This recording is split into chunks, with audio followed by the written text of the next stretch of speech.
नमस्कार शेतकऱ्यांनो, आज आपण खरीप हंगाम 2026-27 बाबत एक महत्त्वाची अपडेट पाहणार आहोत. पुणे येथे नुकतीच राज्यस्तरीय 18वा बैठक पार पडली. या बैठकीत पार पाडलेली खरीप हंगामाचे संपूर्ण नियोजन जाहीर करण्यात आले. यावर्षी राज्यात सुमारे 145.26 लाख हेक्टर क्षेत्रावर पेरणी नियोजन करण्यात आले आहे. सर्वात महत्त्वाची गोष्ट म्हणजे शेतकरी कर्ममाटी संदर्भात सुद्धा यामध्ये अपडेट देण्यात आलेली आहे. बियाणं कोणते टंचाईत नाही. राज्यात लागणार बियाणं 26.17 लाख क्विंटल उपलब्ध आहे.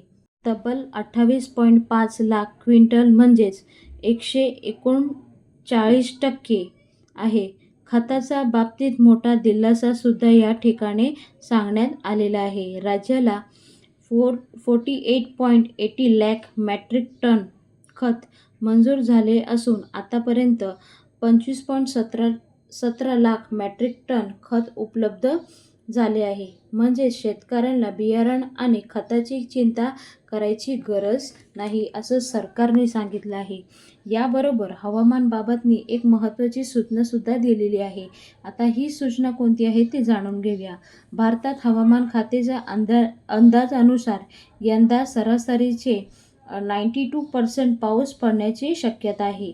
म्हणजे खूप पाऊस पडणार आहे आणि लेनिनोमुळे काही ठिकाणी कमी किंवा अनियमित पाऊस पण पडू शकतो. त्यामुळे कृषी विभागाने काही महत्त्वाची सूचनासुद्धा दिलेली आहे.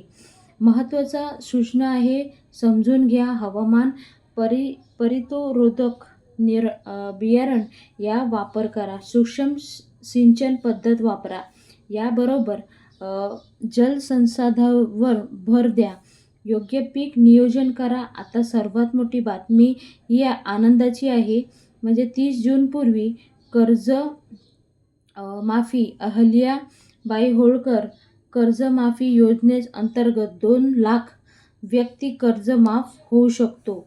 जे शेतकरी नियमित कर्ज परतफेड करत आहे त्यांना 50,000 रुपये प्रोत्साहन वर अनुदान दिले जाणार आहे.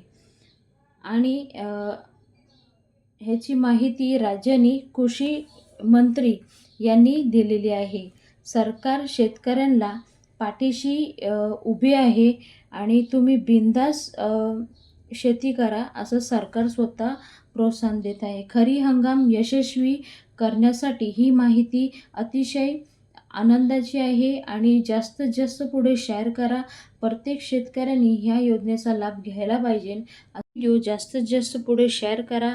मराठी या चॅनलला सबस्क्राईब करा आणि काही समस्या असेल कमेंट बॉक्समध्ये कमेंट करून विचारू शकता.